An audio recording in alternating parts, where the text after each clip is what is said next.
Am I the a-hole for refusing to give up my dog for my dad's fiancée and her son? Original post. I'm really upset about this right now. I'm 17 female. My parents divorced when I was 12. It was really rough. They pretty much hate each other and still have trouble doing anything together where I'm concerned. I try not to talk about them to each other and just keep things separate. All the fighting and chaos was hard on me. It was affecting my mood and schoolwork when it was all going down. So, my dad felt bad and let me have a dog to help me feel better. Someone nearby had Malamute puppies, so I picked out one and his name is Tycho and he's my best friend. Even on the weeks I'm with my mom, I stop by after school every day to take him to the dog park to play and get his cuddles in. I love this dog. My dad started dating Melanie a few years ago. I don't really connect with her. We're just really different and she's way too touchy. But she makes my dad happy, so whatever. Her son Ben, 9 male, is autistic and needs a lot of accommodations. He gets really upset and has meltdowns when things change or are done differently. He's also really scared of Tycho, even though as far as I know, Tycho's never done anything to scare him. He's a really laid-back and well-behaved dog. Dad and Melanie recently got engaged, and they want to go ahead and move her and Ben in so that they can get rid of their apartment and save money. My dad told me about it and said that since Ben is afraid of Tycho and needs a stable environment at home, Tycho is going to have to go somewhere else. My mom's townhouse doesn't have room for him, and my grandparents aren't in good enough health to look after a big dog, so we would have to rehome him. I admit I didn't take it very well, and we had a big fight. I told him that no way was I going to give up my dog, and I'm going to college next year anyway, so they can put off the move until the spring when I can find a place to take him with me. My dad says they need to do the move over the holidays and Ben is more important than a dog. I told him if he gives away my dog, I'll never forgive him, and that he obviously thinks Ben is more important than me too. My dad is mad now because I'm making this a choice between me and his fiancé basically. Melanie's having second thoughts about the engagement since I don't want to live with them. My mom is mad at my dad and they're fighting again. And I'm afraid to leave Tycho alone because he might not be there when I get back. My aunt says I'm being childish and that my dad deserves to be happy. Am I the a-hole? Now for the top comments before reading the updates. Info, why do they need to move over the holidays? Seems arbitrary. I think it's something to do with her lease or something. I don't know. Maybe also having time to move. My dad just said that it would be a lot more trouble and expensive to wait. What a lame excuse. Basically, it's just about convenience. Then saving some money and not going through the trouble of waiting is more important than allowing you to keep your dog. OMG, your dad really sucks. Info, can you stay with your grandparents? I'm going to see if they would be willing. They could probably use the help anyway. But my dad is going to throw a fit, and I don't want him to make things hard on them either. I'm going to talk to them this afternoon after school. Why would your dad throw a fit? He wants the dog to go so his new family can move in. You've said it clearly you want the dog to be with you. Surely this is a solution that fits the criteria? They've been fighting over custody stuff since the divorce and my dad is super strict about time. He won't want me to move totally out, but I'll have to if Tycho goes to my mom's or grandparents to take care of him. I guess my mom wins if that happens. Since your intention is to take him with you when you move out, is it possible to have someone you know foster him for a few months? The dog, not the crotch critter. Would your grandparents be able to manage it for a short time, or can you stay with them to help them out for a few months? I'm going to talk to my grandparents again this afternoon, I think. I'm so afraid my dad is just going to take Tycho while I'm at school. So I might just grab him and take him to my mom's for a couple of days until I can figure something out. She doesn't have a yard, and the place is too small for a big dog long term. Maybe if I can move in with the grands, I can help them out with the chores, the property, and keep my dog with me. They have plenty of room. My dad won't like that though, and I'm guessing there's going to be another lawyer showdown if I do that. Now for the updates. I talked to my mom and grandparents after school. I brought Tycho to my mom's place this afternoon, and I'm going to take him to my grandparents tomorrow. I'm going to split time between them and my mom for a while, and my grandparents said that if I go to college nearby, I can live with them while I study to make sure I don't lose my dog. So I'm going to look at maybe doing 2 years at a local college, and then transferring to a university later. I haven't told my dad yet, but I will after I get Tycho settled tomorrow. I already went online, and made sure his chip information is up to date with all of my info and my mom's place as backup. pretty sure all hell is going to break loose. But honestly, I do almost anything to not lose my dog, including just not going to college right now if that's what I have to do. He takes care of me, so I have to take care of him. Second update. It's been a rough few days. My dad flipped his lid when I told him I wasn't coming back to his place, and he and my mom are duking it out right now. My mom's lawyer asked me a bunch of questions and then said not to worry about it. Melanie called to find out what was going on, so I told her that if living with her and Ben means I'll lose my dog, I'm just not going to live there anymore. And she tried to talk me out of it because my dad didn't want to lose me, but I told her that's just how it is. I think they're fighting now too. My grandparents said my dad is being totally unreasonable and is not allowed to come on their property. Gonna be a fun Christmas. I'm just going to stay at my grandparents and try to keep my head down until I go back to school. But Tycho seems to like it here. He has a lot more space to run around and still gets to sleep next to my bed, so he's happy at least. Final update. Okay, last update. So Melanie broke it off with my dad. My dad didn't talk to me for a while, but he finally asked to have lunch. So my grandpa went with me because he wanted to make sure I was safe and my dad didn't yell at me. My dad apologized for trying to make me give up Tycho and wants me to come back home. I told him I would come visit, but I'm still afraid he'll take my dog. Living with my grandparents has also been really nice. It's quiet, they appreciate me helping out with the farm, and my grandma's teaching me how to cook. He wasn't happy but said he understood, and we worked out a plan for me to visit for dinner a few days on the weeks that used to be his weeks. And I'm dropping by to see my mom most days on her weeks, but spending most of my time with my grandparents. I got a scholarship to the local branch of the state university, and it's only an hour and some away, and has the degree program I want, so I think I'm going to go there for at least the first 2 years. I'm going to talk to admissions about getting a waiver from living on campus since I'm helping my grandparents. Both my parents are going to chip in on an allowance for me and Tycho while I'm in school. My mom says my grandparents can relax more and are feeling better with me there. Also, they love Tycho being around now too. So it's the best option for everyone and I'll be able to budget for vet visits and everything. My dad is still mad at my mom and Melanie, but he doesn't want me to miss out on college. And he seems to be more himself after the first week of visits. Thank you all for the advice. I'm so relieved this has worked out. I've had so much anxiety over Christmas about all of this, but I get to keep Tycho. Things are mending with my dad and I'm on track for college.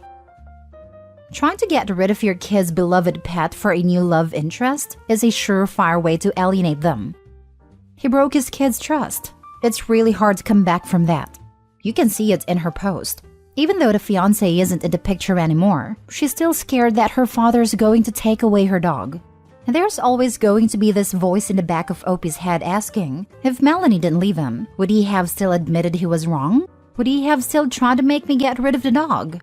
And there's nothing her father can do to truly answer that question for her. That repeated fear that dad would secretly steal the dog away just gutted me. That is a huge weight to live with, and a level of distrust that you don't come back from.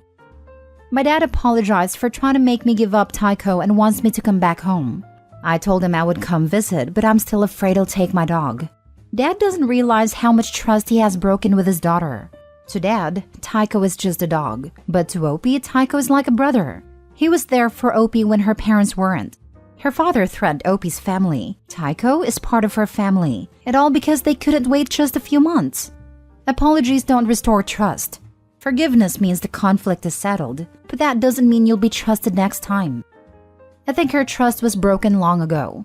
Maybe because of my own trauma I'm reading too much between the lines, but she hasn't learned how to cook. Her dad gets fired up at the notion she lives somewhere else, and she comments about how quiet it is at her grandparents, when she hasn't experienced her dad's partner and kid living with her yet. Something tells me that her dad generally isn't the best. And Grandpa had to come with her to make sure her dad didn't yell at her or make a scene. Something tells me that not everything is okay with this man. Next story. Am I the a-hole for telling my son he has to go to university, get a job, or get out? My wife and I have 3 children. They are 17, 15, and 10. My oldest has no intention to do anything after high school, or at least none he has made clear to us. So I gave him the same ultimatum my parents gave me. Either go to university, get a job, or GTFO. I chose to travel the world for 2 years. I had a lot of sailing experience, and my father had a lot of friends in that community, so I was able to sail around the world, earning money and working my butt off. It wasn't a 2-year vacation. My family's well off, and I could have chosen an indolent life, but I knew I would be a disappointment if I chose that. So, when I got back, I enrolled in university and eventually went to work for the family business. My wife thinks I'm being unfair to our poor baby boy, throwing him out into the world. I'm not. We have the money to pay for his university. We have the money for all 3 kids. My middle child will probably end up with a good chunk of it in her pocket. She's on track for an academic as well as a golf scholarship. The 10-year-old is 10, and who knows what he's going to do. But he knows the plan. We have not been secretive about this rule. My wife and I agreed that we would raise productive members of society before we got engaged. But now, heard my son think I'm being cruel to expect him to fend for himself at 18. I have offered him multiple opportunities to do other things, but he has no interest in anything beyond his computer. I am at a loss. I don't think I'm wrong for expecting an adult to adult. My parents have already told him that they will not be giving him any money if he isn't in school or working, but my wife is threatening to use her salary to support him. I don't have any say in that. I won't actually kick him out of the house, but I will stop paying his bills and cut off our grocery budget by 20%. If she wants to work so he doesn't have to, there is nothing I can do about that. Now for the top comments. Not the a-hole, assuming that a trade school, apprenticeship, or community college would also be acceptable. That's school or a job, so yes. Then I think you should be very concerned about why a 17-year-old doesn't have plans or ambitions. But you're not the a-hole for having expectations that he either be in school or working. It's not fending for oneself when the parents tell the kids, go to university, we pay for it, you stay under our roof. Or, work, keep your money to yourself, you stay under our roof. Or, choose to do nothing with your life and you'll have to fend for yourself. Not at all. You don't even give him ultimatums about what to study or what job to take. He could bum around from major to major or from minimum wage job to another, while figuring out what he wants to do with his life, with all expenses paid. He's not going to get sudden inspiration on how to spend his adult life by staying home and doing nothing. Not the a-hole for actually parenting your kid. This comment could not be said enough. I hope his wife and son are acting like he has to be a doctor or get kicked out. Like, no, just do something productive. Not the a-hole, but all your efforts will be pointless if you and your wife can't get on the same page. I think you need to talk this out further with her. Try and make her see you're helping him in the long run by making a firm boundary on this. Last story. Am I the a-hole for not attending my cousin's wedding because they sent my invite to my parents' house? My 26 female first cousin, Kyle, 30 male, got married a few months ago and I didn't go because I wasn't officially invited. Now I'm getting heat from my family and I'm wondering if I'm the a-hole. I say this because my other cousin, Kyle's sister, messaged me a month before the wedding. And she's like, hey, you going to the wedding in November? And I was like, oh, I don't think so. I haven't been invited to any weddings. She explained that my invite had been sent to my parents' house. But here's the kicker. They all know I'm estranged from my mom and dad. We haven't talked in 2 years. So obviously no one told me about my invite even if I was invited. Plus, I haven't lived at home in 8 years. And I've moved to 2 different major cities in that time. So this is where I might have been the a-hole. I said that I was never actually invited to the wedding. No one asked me where my address was, and I'm not just going to ask Kyle where my invite went and risk inviting myself to the wedding. If he really wanted me there, he would have made an effort to contact me himself. Therefore, I was never actually invited and I won't be attending. She left me on red, and I never heard from them on Christmas. Some of my friends understand, but others think I'm being stubborn and the groom may have been too busy to worry about my invite, while my entire family's ignoring me. What do you all think? Am I the a-hole? Not the a-hole. Yeah, just explain that you didn't go because you thought you weren't invited, and you didn't know about it because you don't talk to your parents. I would apologize to your cousin for not going and say you didn't know he wanted you there. Thank you. This is good advice. Agreed. A nice gesture to smooth things over would be to offer a wedding gift and or plan to visit with them in the new year to celebrate. Not the a-hole. They know you don't speak to your parents. And a month beforehand, they found out you never received an invite. If Kyle had wanted you there, he should have personally called you, apologized for not having your address correct, and asked if you could attend. It is a phone call that would take a few minutes. Your family sucks for ignoring you over this. This is a situation they created. Personally, it sounds to me like someone in that family group, probably aunt or uncle, was trying to force Opie to see/speak to her parents. Why else would they send the invite there when she hasn't lived there for 8 years? Why would they hear about Opie's text reply and a groom not follow up?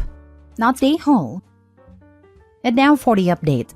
Thanks for letting me know what you think.